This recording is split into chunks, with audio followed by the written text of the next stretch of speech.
El 17 de enero del 2008, los noticieros del país chileno hacían eco de una noticia. Alguien había entrado a robar a la vivienda de una familia, de la familia Hernández, compuesta por Pablo Rojo Rodríguez, Jeanette Hernández, y sus dos hijos Pablo y Esteban Rojo. En ese robo el ladrón se habría encontrado con los menores de edad en su interior, Pablo y Esteban Rojo, de 17 y 7 años de edad respectivamente.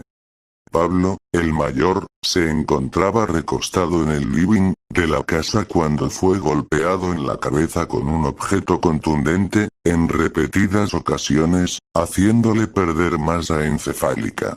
A pesar de las graves heridas, el joven seguía con vida, y logró resistir hasta que fue descubierto por sus padres. El menor no corrió con la misma suerte, el pequeño Esteban Rojo, quien fue hallado en el segundo piso de la casa, sin signos vitales, y con el cráneo completamente destrozado. El arma utilizada parecía haber sido un martillo. Los padres de los chicos, Pablo Rojo Rodríguez y Jeanette Hernández, se habían juntado después del trabajo para irse juntos a casa. Mientras se acercaban a su hogar, cerca de las 8 de la noche, Pablo Rojo Rodríguez se quedó conversando con un vecino, mientras Jeanette se dirigió hacia su casa. De pronto, salió evidentemente afectada por algo que había visto, y se puso a llorar. El padre cruzó un par de palabras con su mujer, y se introdujo inmediatamente a la casa. El padre encontró a su hijo mayor, Pablo Rojo Hernández, tendido en el sofá, y con el cráneo destrozado, aunque aún respiraba. Luego, subió las escaleras en busca de Esteban, el menor, y lo encontró en una de las piezas, aunque ya estaba muerto hace varias horas. Salió gritando de la casa, pidiendo ayuda. Jeanette seguía llorando en la calle, mientras era consolada por sus vecinas. La policía no tardó en llegar ante los atónitos ojos de los curiosos. El único testigo del ataque era Pablo Rojo, la víctima que había sobrevivido, quien se debatía entre la vida y la muerte. Los vecinos no habían visto a ningún sujeto sospechoso cerca del lugar durante el día, por lo que las indagaciones iniciales no dieron muchas pistas, más allá de que el ataque a los hermanos Rojo se había cometido entre el mediodía y las 2 de la tarde. La policía comenzó de inmediato su labor para esclarecer el móvil del terrible asesinato e identificar al culpable. La primera hipótesis que se barajó fue la de un robo fallido, el cual habría terminado en el ataque a ambos jóvenes. Sin embargo, las cerraduras no habían sido forzadas. Quizá algún familiar o conocido había cometido el crimen. Pero no había ninguna prueba. Meses después, las sospechas recaerían sobre Jeanette Hernández, la madre de Pablo y Esteban Rojo. Las primeras en creer que se trataba de un parricidio, y no un asesinato por robo, fueron sus compañeras de trabajo. Pero los vecinos, que estuvieron en el lugar de los hechos, cuando los padres encontraron a sus hijos en casa, también tenían algo grabado en la memoria de ese fatídico día, y que no les hacía sentido. Habían visto entrar a Jeanette a su casa, pero solo cruzó el jardín, y apenas abrió la puerta principal, salió llorando, y diciendo a su esposo que viera a Pablo, su hijo mayor, pues estaba sangrando. Cuando su esposo, aún en shock, le preguntó por Esteban, ella le dijo que estaba muerto, arriba, en el segundo piso. ¿Cómo lo sabía, si solo había abierto la puerta de entrada? Poco a poco, la oscura verdad que ocultaba la familia Rojo, fue saliendo a la luz, y las evidentes incoherencias en la historia que Jeanette contaba a los investigadores, la pusieron en la mira. Pero ¿era realmente posible que esta mujer fuese la asesina de su propio hijo? ¿Cuál podría ser el motivo de tan desquiciada acción? Jeanette Hernández tenía 40 años en el momento del crimen, y trabajaba en una peluquería ubicada en un centro comercial que alberga en su gran mayoría peluquerías atendidas por travestis, y en donde muchos de sus clientes son delincuentes y traficantes, tanto a nivel nacional como internacional. Al menos así lo diría quien fue la jefa de Jeanette Hernández. Marcela, un transexual, y que era jefa de Jeanette, en la peluquería, declaró que ese día, la sospechosa había solicitado permiso para hacer unos trámites, por lo que no tenía coartada alguna durante las horas que se cometió el ataque en su casa. Posteriormente, se había presentado a trabajar con otra ropa, y sin demostrar nerviosismo ni angustia. En ese momento nadie sospechaba lo que había ocurrido. Pero cuando se presentó a trabajar al día siguiente del asesinato, y sus compañeras de trabajo estaban dispuestas a darle el pésame, se sorprendieron al verla sumamente arreglada y relajada, como si nada hubiese ocurrido.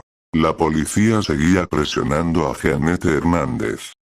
El desafortunado comentario que hizo fuera de su casa, y frente a sus vecinos, el día del crimen, en el que ubicaba el cadáver de su hijo menor en el segundo piso, mientras ella solo se asomó por la puerta de entrada, revelaban que Jeanette estaba ocultando algo.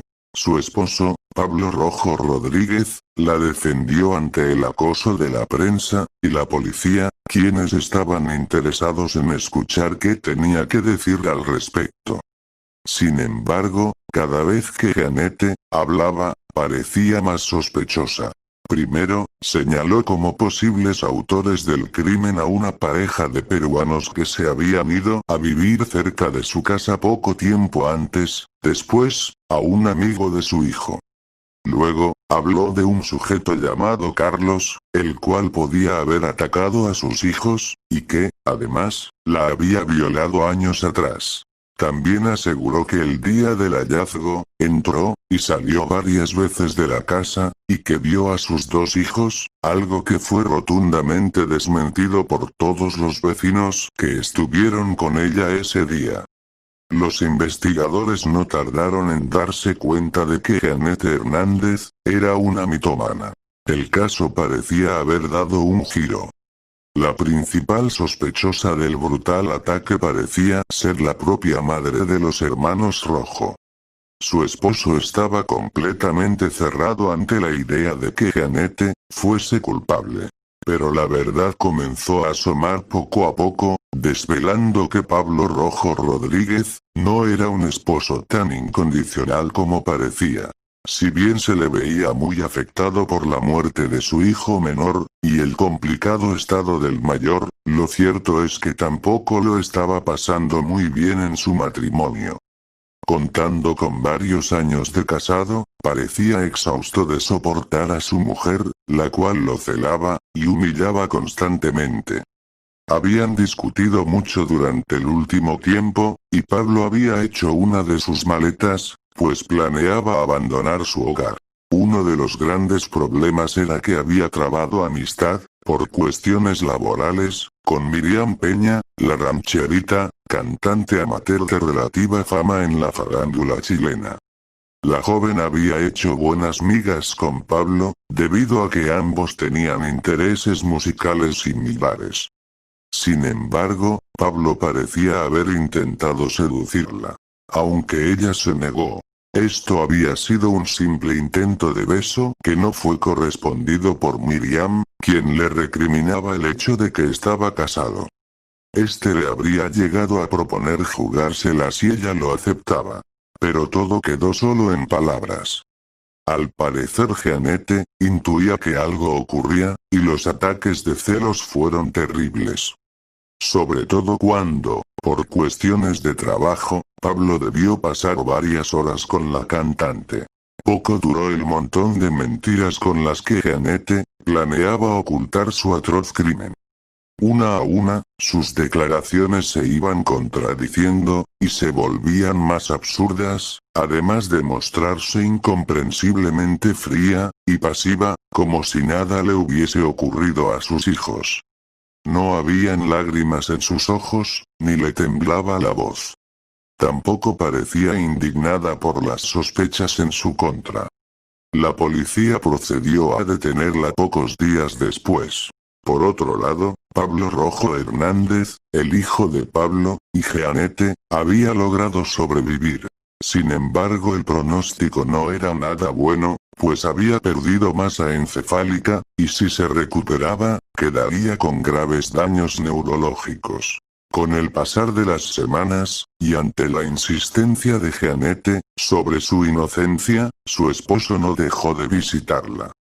Daba entrevistas en televisión, en donde la defendía. Sin embargo, luego de un tiempo, desistió. Comenzó a comprender lo que realmente había ocurrido.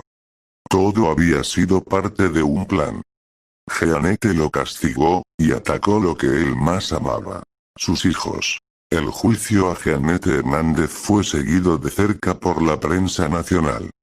Finalmente, la mujer confesó el crimen, y lo atribuyó a un ataque de celos.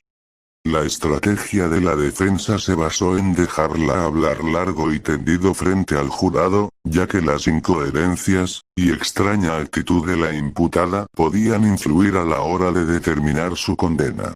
La idea era que se le declarara mentalmente incompetente, o esquizofrénica, con el fin de no terminar en la cárcel. Hernández llegó a asegurar que podía comunicarse con su hijo muerto, y que éste estaba bien, en el cielo. También se dedicó a hablar sobre su capacidad de ver el futuro en sueños. Nadie le creyó. La fiscalía sostenía que Jeanette era mitómana, y celosa patológica, y que esto no la hacía, en lo absoluto, inimputable.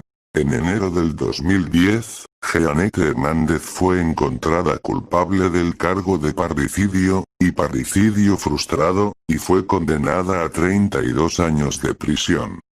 La familia de la acusada aseguraba que la BDI y la policía estaba obligada a resolver el crimen, y que, por ello, forzó la investigación. Sin embargo, y a pesar de que nadie más fue testigo del crimen, y de que el martillo nunca fue encontrado, todo apuntaba a Hernández, como la autora del ataque, aunque solo reconoció su crimen cuando el caso ya estaba prácticamente resuelto. Pablo Rojo. El joven, quien quedó con daño cerebral irreversible, ha permanecido con la familia de su madre, quienes cuidan de él. Tiene buena relación con su madre, y se mantienen en contacto con ella, probablemente debido a un estado amnésico o de negación sobre lo ocurrido, según decretaron algunos psicólogos. Pablo Rojo Rodríguez, el padre de los hermanos Rojo, se ha distanciado de su hijo. Principalmente por culpa de la familia de Jeanette, según sus propias declaraciones. Posteriormente Pablo Rojo Rodríguez contrajo matrimonio con Miriam Peña, la rancherita, con quien tiene 2 hijos.